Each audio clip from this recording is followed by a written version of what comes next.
There. Meantime, Metro trying to give us a Christmas present of being able to take Metro out to Dulles, but in the meantime, handing out citations and an arrest after cracking down on fare evaders. Will it work? Let's talk about this and more with WMAL host Larry O'Connor. Happy Halloween, Thanksgiving, and Christmas all wrapped into one, Larry.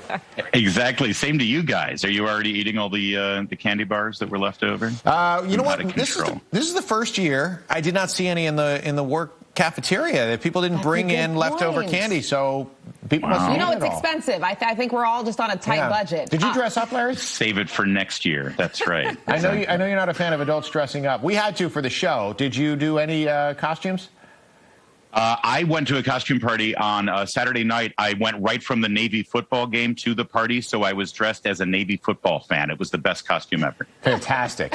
What do you think about people already prepping for Christmas? I mean, we're still, it's November 2nd. How do you feel about that? 100% into it. Really? I don't understand all the Grinches and Scrooges who are against Christmas right now. Why do they hate the baby Jesus so much? I love Christmas. All right, maybe they don't hate the baby Jesus, but I get it. They're curmudgeonly. I'm looking at you, Steve. I start singing Christmas songs in July. There's nothing better than this time of year. Why not have a little joy as early as you can? You don't feel like it dilutes the holiday a little bit if you celebrate it year-round? No, not if you do it right. I mean, no, it doesn't dilute it at all. It's still spectacular, and I still enjoy it. It's not like I'm giving people Christmas presents every single day of the year.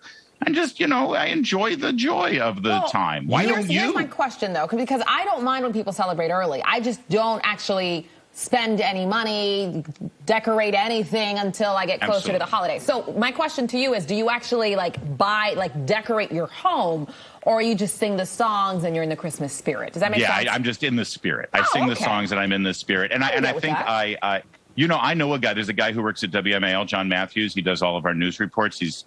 He actually keeps his Christmas tree up all year round.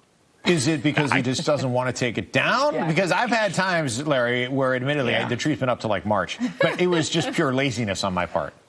Exactly. I think it's a little lazy. Okay. It's a little lazy. We won't share. I'm in the home studio today, so he can't. It's fine. I'm glad you didn't call him out by name or anything like that. Wait, I did. Yeah, you did, didn't you? All right, Jim, get the tree down. Listen, Larry, so aside from Christmas, I don't want to call it the serious news of the day, but obviously Metro, it's been a punching bag, right, for so long, for so many people. They're trying to do things right. They're trying to crack down on fare evaders. They're trying to get the Silver Line up, run into Dulles so you could finally don't have to take a $100 Uber to get out there or pay $30 a day to park or whatever it is in the main lots. Are they doing the right thing? Is there anything that Metro can do better? And I know that's a loaded question, but when we talk about these particular issues, Larry, I know we have like 2 minutes. I am excited about the Silver Line opening up. It's interesting. Anybody who I know that lives off of the Metro, unless you're maybe in Reston or maybe you're in, Tyson's Corner, and then you'll hop on the Silver Line and take it to Dulles. But most of the people who live in Alexander or maybe in downtown D.C., they pretty much fly out of Reagan anyway, right? So I don't know if they're going to, when possible, they're going to fly out of Reagan. I don't think they're going to be taking the Silver Line up to Dulles. I think where this comes in handy is when you've got people, friends, family flying into Dulles, you can say, okay, great. Just go over, hop on the Silver Line, come on in. I'll pick you up when you get into the city. I think that's where it's really going to come in handy.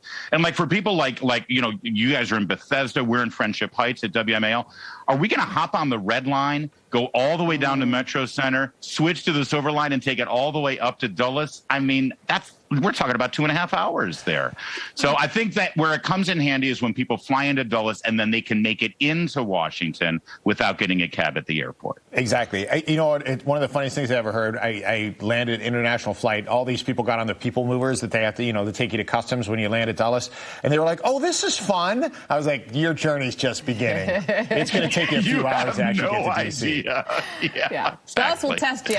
We'll make you prove to them how much you really want to go on vacation. Because you got to pay a price, and it's not just the ticket. All right, Larry, thank you. Merry Christmas. Merry Christmas. By the way, your baby pumpkin was so darling. That was the cutest thing I ever saw. I'm trying out here, Larry. Thank you. I'm trying to be like you. All right.